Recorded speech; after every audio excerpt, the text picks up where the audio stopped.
Now, on to our next book. It's French Braid by Anne Tyler. Now, Stefanie, I know you've been reading this one first. Tell us all about it. Okay, so let me start by saying that book reviews are so subjective, okay? You cannot give an objective book review. It's just so personal. I will also caveat this by saying that I am the type of person who gets bored quite easily, and I like action-driven things, you know? A book that starts off and you jump in and it drives you forward.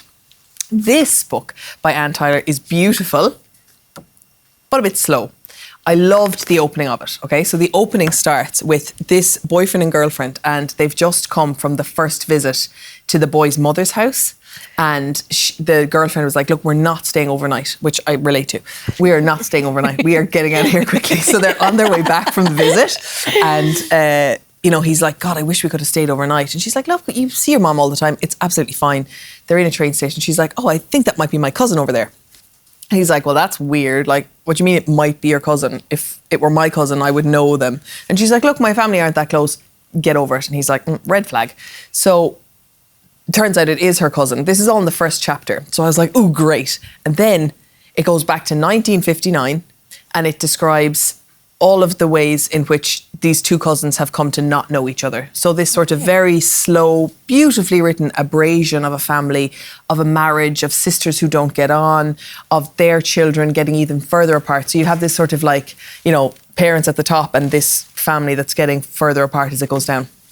Very beautifully written, lovely observations. I've never heard of this woman, right? But I was Googling her for this, and like, this woman has been writing for a long time. Like, you can see, you know, she's got a few years on her.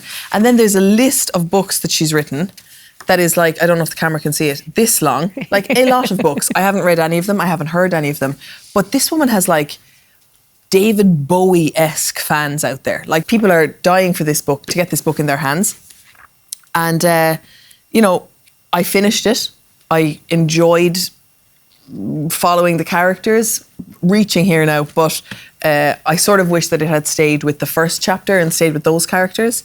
But, you know, a beautiful read all the same. I think you open up there and you're saying that the story about, you know, it's going over to the in-laws' house basically for the first time. And it's like, oh, as you were telling that, I was like, yeah, no, everyone's been there, everyone can relate to that. So I thought that's where I thought the story was going to go and kind of develop into.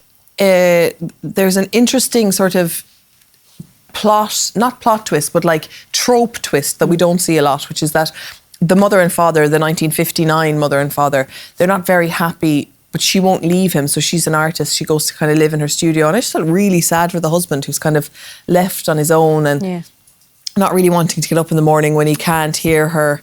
But she won't tell the kids. So then he organises this surprise anniversary party for them, but he won't tell her that it's happening because he doesn't think she'll want to celebrate the marriage. So instead, whenever the son comes home, she just rings him and he's like, oh, David's here, you should come and see him, knowing that she will always come when the son is home.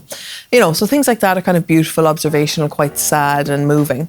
But yeah, definitely one, like, if you do read this, message me and let me know if you agree with my version of it or you think that there's something in it that I haven't seen.